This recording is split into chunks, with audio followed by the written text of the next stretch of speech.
임시국회가 열리는 이번 주 여야가 교섭단체 대표 연설과 대정부 질문을 통해서 주도권 경쟁에 나섭니다. 오늘은 이종근 시사평론가, 배종호 세한대 교수와 관련 내용 짚어보겠습니다. 두 분 어서 오십시오. 네, 안녕하세요. 반갑습니다. 자, 내일 민주당 이재명 대표가 교섭단체 대표 연설을 합니다. 경제 회복, 성장. 이걸 주제로 삼았는데 이게 사실상 조기 대선을 염두에 두고서 출사표 던지는 거 아니냐, 이런 해석에 대해서 어떻게 보십니까? 네, 일단 뭐 그렇게 전망이 됩니다. 그래서 집권 청사진이 그려질 것이다라고들 전망하는데 새로운 집권에 대한 구체적인 청사진을 제시할 것으로 보여지고요. 그렇게 전망하는 이유는 일단 헌재의 탄핵 심판 변론이 2월 13일로 일단 종결 예상이 돼 있거든요. 그래서 몇 차례 변론 기일이 연기된다고 해도 일단 뭐 2월에는 변론이 다 끝나고 3월에는 최종 탄핵 심판이 결론이 내려질 것이다. 그렇게 되면 이제 탄핵이 인용이 될 경우에는 빠르면 4월 아니면 이제 5월에 조기 대선이 열리니까 2월 교섭단체 대표 연설에서 이재명 대표가 그런 집권에 대한 청사진을 던질 것으로 보여지고요. 일단 교섭단체 대표 연설 어떤 내용들이 주를 이룰 것이냐, 크게 관련해서는 하나는 이제 내란 극복을 위해서는 진영이나 당파를 초월해서 국민이 통합이 된다라는 메시지를 던질 것으로 보여지고요. 또 하나는 이제 성장을 계속해서 강조해 왔거든요. 그래서 이재명 대표는 이 성장을 구체적으로 굉장히 강조할 것 같아요. 그래서 AI 관련, 또 그리고 반도체 관련, 또 바이오 관련, 그리고 또 K컬처 이런 부분에 대해서 국가적인 지원이 대대적으로 이루어져야 된다. 그러면서 이를 위해서는 동시에 추경도 빠른 시일 내에 이루어져야 된다라는 것들을 골자로 해서 내일 교섭단체 대표 연설에서 메시지를 던지지 않을까 이렇게 전망이 됩니다. 예. 이재명 대표가 내놓는 메시지들을 최근에 보면은 뭐 실용주의 노선, 우클릭 뭐 이런 평가가 나오거든요.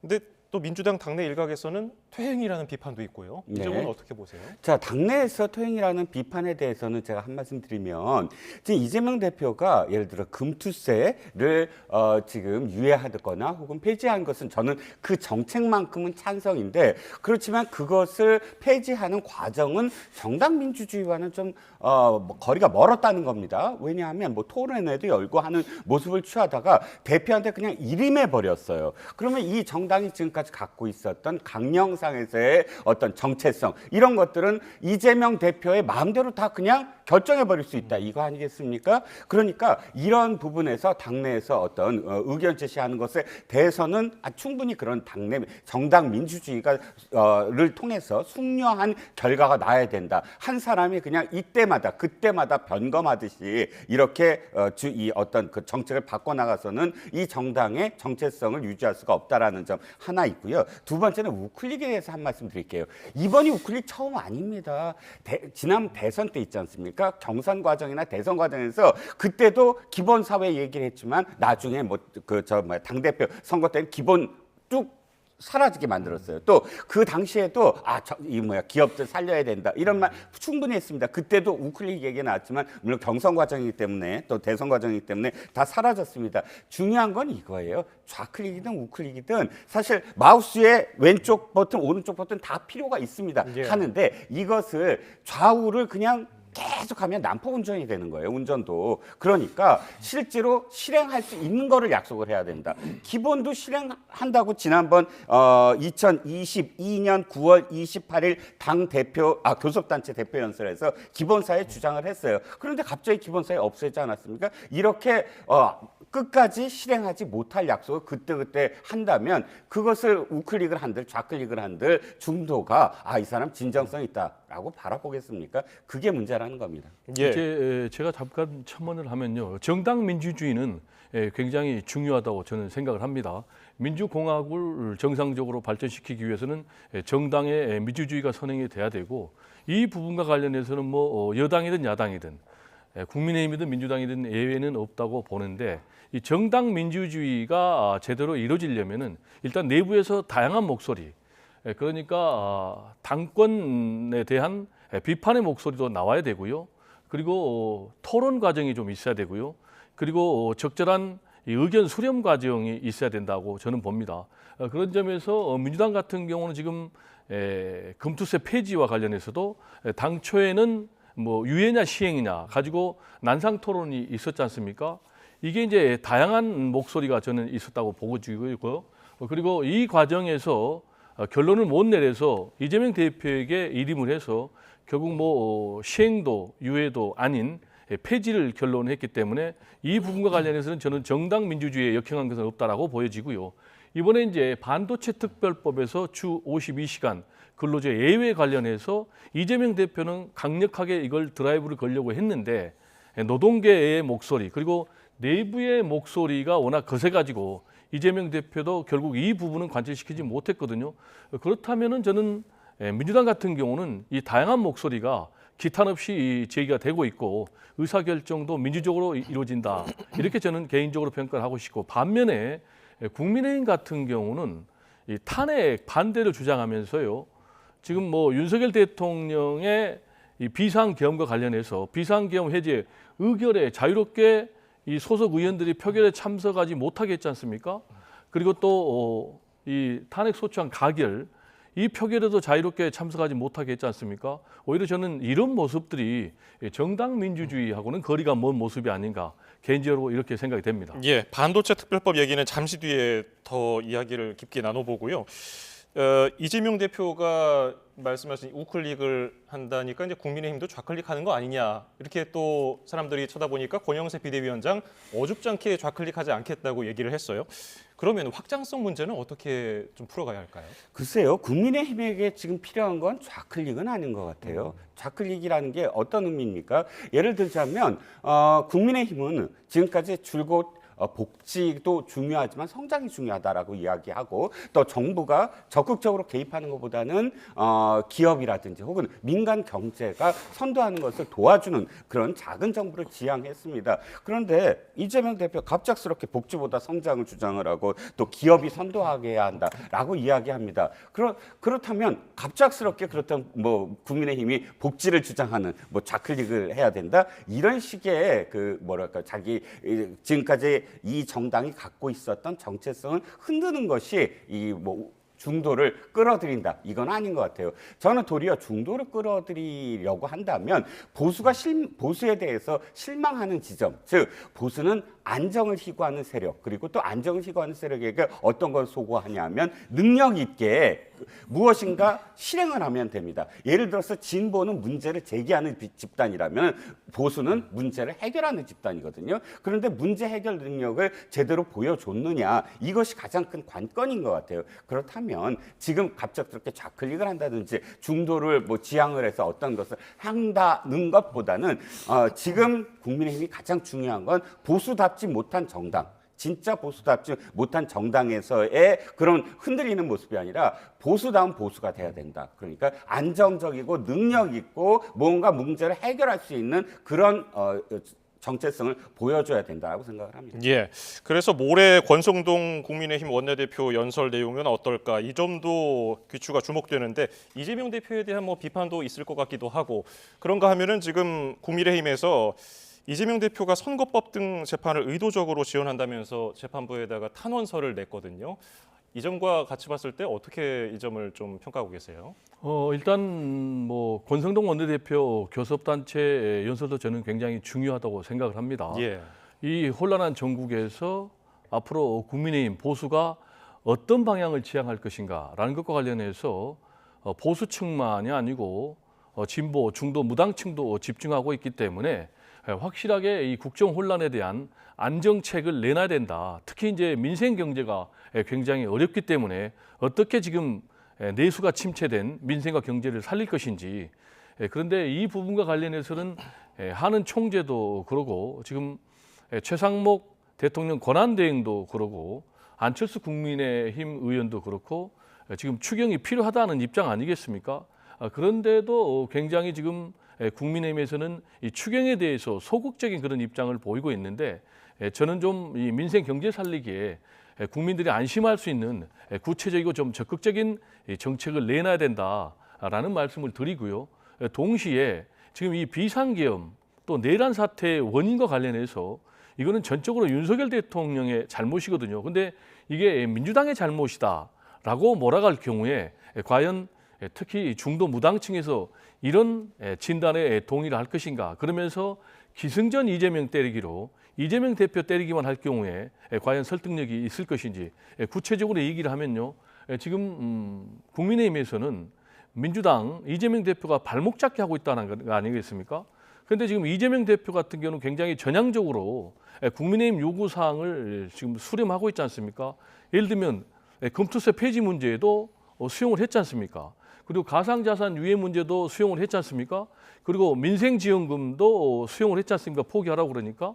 그리고 반도체 특별법과 관련해서도 주 52시간제 외에는 다 수용하겠다라는 입장인데 또 수용한다고 그러니까 지금 대선을 겨장해서 지금 말바꾸기다, 우클릭이다 이렇게 하면 대화가 안 되는 거죠. 협상과 타협이 안 되는 거죠.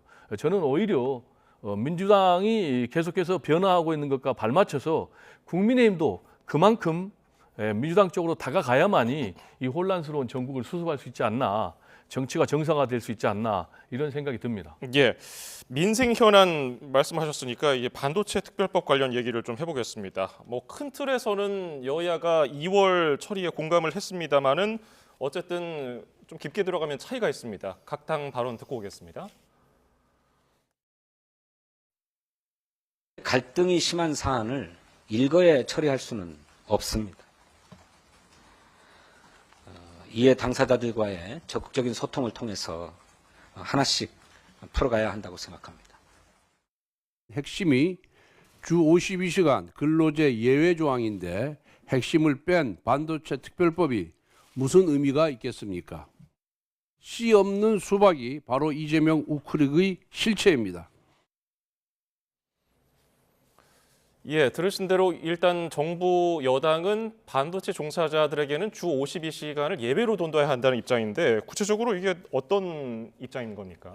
반도체와 관련돼서는 지금 기업들이 특히나 이제 삼성전자 등 반도체와 관련 기업들이 가장 요구하는 것이 물론 세제 지원이라든지 또는 반도체 학과 수도권 지역의 신설이라든지 여러 가지가 있겠지만 주 52시간을 요구하고 있습니다. 그걸 해제 예외 규정을 두는 것, 주 52시간과 관련돼서 예를 들어서 미국 엔비디아라든지 또는 대만의 TSMC라든지 또는 일본 뭐 기업이라든지 중국 기업이라든지 전부 다 비교를 한 데이터가 있어요. 미국은 아예 이런 시간 규정이 없습니다. 최대 일주일, 그러니까 주 5일에 40시간을 넘으면 1.5배를 지불을 해요. 그다음에 일본 그 고도 프로페셔널 제도라고 해서 이렇게 고 기술직과 하이테크 기술직과 그다음에 그러니까 전문직에서 안전이 봉급이 높은 사람들에 대해서는 예외 규정을 철저하게 두고 있고요. 중국은 아예 오전 9시에서 오후 6시에 퇴근하고 이것을 주 6일 동안 하는 996 제도를 시행하고 있습니다. 그만큼 우리가 지금 뒤떨어지고 있어요. 주 52시간을 뭐 365일 10년 내내 하겠다 이게 아니라 이 바쁠 완전히 어떤 그 R&D에서 개발 시간이 나올 때까지 주 52시간을 하고 나머지에서 더 유연하게 하겠다는 겁니다. 그리고 삼성전자가 요구하는 건 이거예요. 아유 제발 3년만 시행해달라. 뭐 오래 하겠다는 것도 아니다. 지금은 굉장히 이 경쟁이 심한 때다. 이렇게 요구하는 것을 민주당도 알고 있습니다. 이재명 대표 뭐라고 그랬습니까? 아 이거 내가 들어봤더니 그 말이 맞는 것 같아. 이렇게 얘기했습니다. 그 최근 들어서야. 그런데도 지금 진성준 정책위 의장이 뭐라고 그럽니까? 갈등이 심한 상황은 얘기를 좀 들어보겠다. 아니 전 분야에 전부 다 주 52시간을 예외로 하겠다는 것도 아닙니다. 그런데 민주노총이나 한국노총에 발목에 묶여서 갈등 심한 사안을 나중에 하자고요.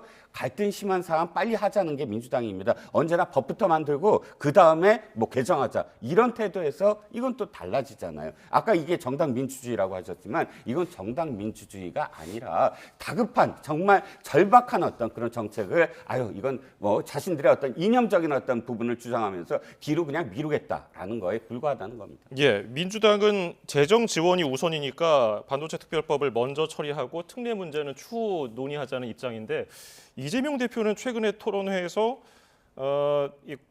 산업연구개발 분야 특정 산업연구개발 분야 고소득 전문가가 동의한다면은 집중적으로 일을 해야 하는 것까지 법으로 통째로 막는 건 타당하지 않다는 지적은 일리 있다 이렇게 얘기를 했거든요.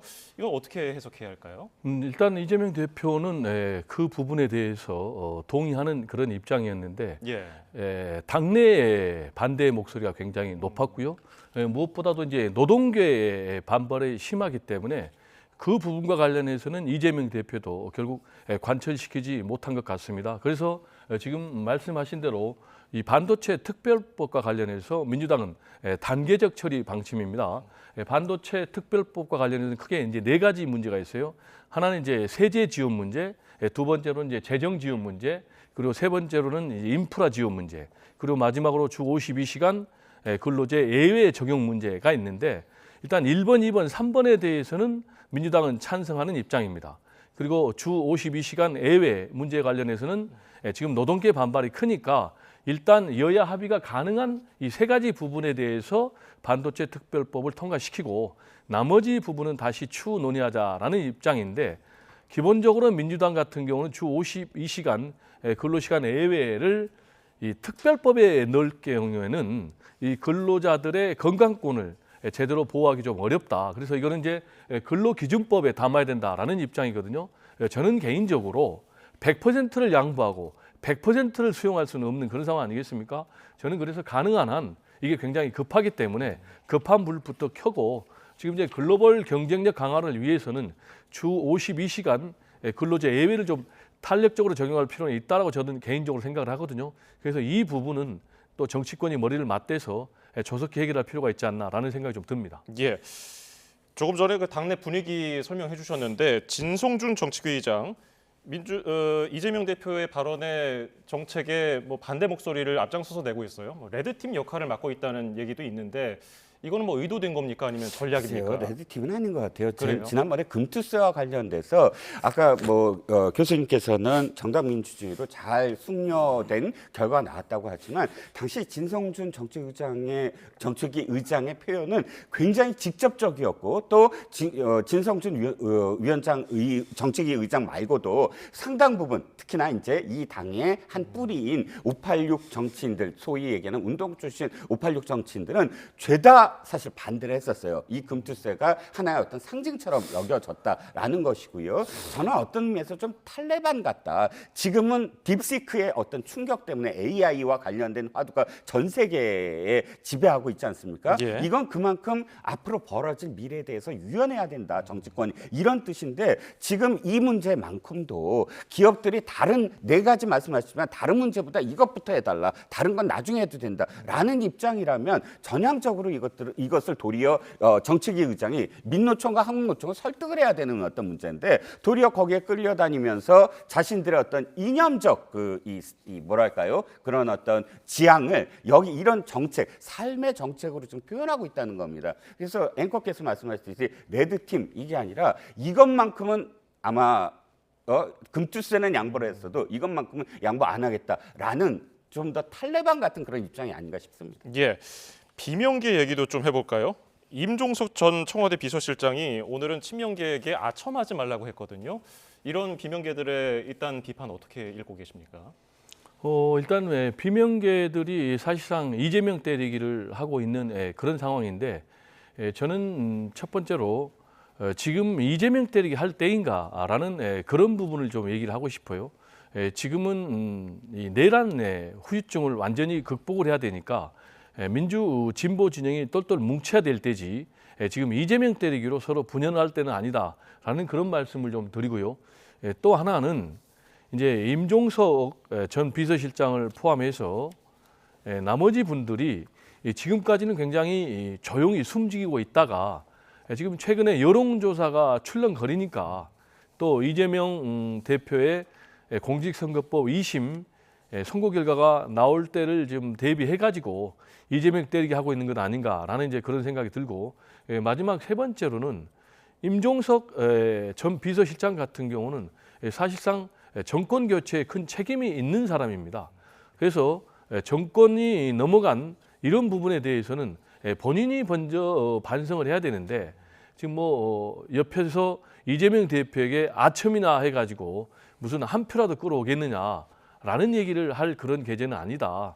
본인이야말로 정권을 넘겨준 정권을 굉장히 잘못 운영했지 않습니까? 문재인 정부 시절에 대표적인 게 저는 부동산 정책 실패다.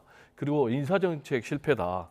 그리고 또 국민의힘 측에서는 뭐 대북 정책도 실패라고 그러는데 결과적으로 정권 재창출에 실패했기 때문에 이런 부분에 대해서 뭐 다른 비명들은 목소리를 낼 수 있지만 특히 임종석 전 비서실장은 목소리를 낼 그런 분은 아니지 않나라는 좀 생각이 듭니다. 예, 지난 총선 때 이후 다시 비명계 목소리가 하나씩 들려오고 있는데 박용진 전 의원은 지금 친문 친명 싸울 때냐고 또 비판을 했어요. 이재명 대표가 이거를 빨리 수습해야 될 것 같은데요. 그렇죠. 그런데 뭐 박용진 의원이 그렇다고 해서 제3자처럼 친문 친명 뭐 싸운다라는 그런 프레임으로 양쪽을 다 양비론을 한 것 같지는 않아요. 친문 친명 싸운다라는 책임이 누구한테 있느냐? 이재명 대표한테 있다. 저는 이렇게 생각을 하거든요. 또 이재명 대표에게 책임을 묻고 몰아세우고 있다라고는 하지만 그럼에도 불구하고 이재명 대표가 뭐라고 했습니까? 문재인 대통령의 실망한, 그러니까 최근 들어서 표현한 게 지금 박근혜 전 대통령을 하야시켰는데 새로 들어온 어떤 정권 이후에 보면 국민들의 실망감을 줬다. 그것이 지금 지지율이 오르지 않은 이유다라고 이야기한 건 당 대표가 사실 자신한테 가장 책임이 있지 않을까요? 정권을 떠넘겨줬다라고 얘기하지만 전 대통령의 문제가 아니라 가장 큰 건 후보자 본인이 사실 정권을 획득하지 못했다라는 것에 대한 스스로의 어떤 성찰이 없이 그것을 전임 대통령한테만 책임을 묻는 것, 이게 가장 큰 문제였지 않았느냐 싶기도 하고, 뭐 어찌됐든 지금 이 당에서 가장 저는 바람직한 게 한 사람의 목소리로만 그냥 채워졌는데 여러 목소리가 채워지고 있으므로 굉장히 활력이 있고 살아있는 것 같다. 그런데 이것이 조금 있다가 전부 다 진압되고 또다시 일극체제로 간다면 국민들의 실망감만 더 커지지 않을까 싶습니다. 예, 국민의힘은 지금 윤 대통령을 구심점으로 또 결집하는 모양새도 보이고 있습니다. 내일은 김기현 전 대표, 추경호 전 원내대표, 이철규, 박성민, 정정식 의원이 대통령을 만나러 가는데 이거 뭐 개인적인 차원이라고 얘기를 하고 있지만은 이게 중도층을 바라보거나 뭐 혹시 모를 조기 대선 가능성을 염두에 뒀을 때 좀 부담이 되진 않을까요? 네, 많이 부담이 되겠죠. 말씀하신 대로 개인적인 접견이다라고 하지만 지금까지 윤석열 대통령을 접견한 분들의 면면을 보면 당의 공식 행보라고 해석할 수밖에 없죠. 왜냐하면 권성동 또 권영세 투톱 아닙니까? 여기에다 나경원 5선의 중진이 접견했지 않습니까? 그리고 또 윤상현, 김민전, 또 핵심 친윤입니다. 그리고 또 김기현, 또 그리고 뭐 추경호 전 대표, 원내대표, 여기에다가 또 친윤 3인방까지 하면은 완전히 이제 윤석열 대통령을 공식적으로 접견하는 그런 당의 행보가 되기 때문에 과연 특히 중도층에서 보면은 국민의힘은 지금 내란을 옹호하는 또 계엄을 옹호하는 그런 정당이 아닌가라는 의구심을 좀 지우기가 어려울 것 같아요. 특히 지금 윤석열 대통령 같은 경우에 계엄을 완전히 정당화하고 있지 않습니까? 심지어는 자신을 탄핵 공작하고 있다라는 얘기까지 지금 하고 있는 그런 상황이에요. 그런데 반면에 국민의힘 지도부 같은 경우는 이 비상계엄, 내란 사태에 대해서 국민의힘의 이름으로 지금 뭐 국민들에게 정식으로 진정어린 사과를 내놓은 적이 없잖아요. 그리고 여전히 비상계엄을 뭐 정당화하는 그런 행보만 계속하고 있기 때문에 이런 행보는 결국은 뭐 윤석열 대통령뿐만이 아니고 지금 태국기 정강훈 목사 세력에 끌려가는 그런 모습인데 이렇게 계속 극우 강성 세력에 끌려가면은 이거는 민주정당이 아니죠. 제가 볼 때는 뭐 극우 정당으로 가는 길인데 그렇게 되면은 중도에서 표를 얻을 수가 없습니다. 중도는 대략 30% 정도 된다고 전망을 하는데 중도에서 표를 얻지 못할 경우에는 대선은 필패가 되거든요. 그리고 저는 굉장히 궁금한 게 만약에 윤석열 대통령이 3월에 탄핵이 인용이 돼서 파면이 되고 그리고 또 사법부에서 내란 수괴 혐의로 처벌이 된다면 그때는 그럼 국민의힘은 뭐라고 변명을 하고 뭐라고 또 행보를 할 것인지 저는 그럴 경우에는 지금 이런 분들은 앞으로 똑똑히 이 국민 유권자들의 심판을 받을 것이고 또 역사의 기록이 될 것이다라는 좀 생각이 듭니다. 예, 윤 대통령은 내일 이후에는 정치인 접견을 최소화하겠다고 얘기를 했는데 이게 뭐 국민의힘 차원에서도 그렇고 뭐 조금씩 거리두기를 하는 겁니까? 아니면 어떤 의도가 있다고 봐야 할까요? 뭐 대통령 입장에서는 이제 내일 이후라는 것이 헌재 있지 않습니까? 헌재의 어떤 변론기일이 사실 8차 마감이 됩니다. 예. 그 이후부터 급격하게 사실 전국이 뭐 굉장히 혼란스러워질 겁니다. 특히 이제 또 본격적으로 형사 재판도 시작이 될 테고요. 이런 상황에서 지금 일각에서 비판을 받고 있는 그러니까 옥중 정치의 행태를 계속 보이는 것이 과연 옳은 일인가라고 대통령도 생각을 할 테고 윤 대통령의 그런 입장은 당의 부담을 더 이상 줘서는 안 된다라는 판단인 것 같아요. 당도 이제부터 해야 될 일들이 있거든요. 옥중 정치의 어떤 그런 프레임 속에서 헤어나와서 당이 직접적으로 전국 이슈를 주도해야 합니다. 아무리 대통령이 직무 정지가 돼 있다고 하더라도 트럼프 대통령과 또 이시바 그 총리의 일본 미일 정상회담도 급격하게 이루어지는데 우린 아직도 전화 통화조차도 하지 못하고 있다. 이런 상황들이 겹치면서 정부 여당은 뭐 하고 있느냐라는 그런 속에서 옥중 정치를 계속 갈 수는 없다. 그러니까 어느 정도는 대통령이 그러니까 당의 어떤 입장을 좀 반영한 게 아닌가 싶습니다. 예. 자, 그런가 하면은 윤 대통령이 공수처에 체포돼서 구치소에 수감된 지난달 15일부터 지난 3일까지 70번 접견 기록이 있다고 김승원 민주당 의원이 공개를 했습니다. 법무부 교정본부에서는 월 4회로 정해진 변호사 접견 횟수를 늘릴 수 있다는 규정이 있고 변호인과 하루에 2회 이상 접견이 이루어진 것으로 보인다. 이렇게 또 설명을 했는데 이건 어떻게 해석하고 계십니까? 일단 뭐 헌법이 보장한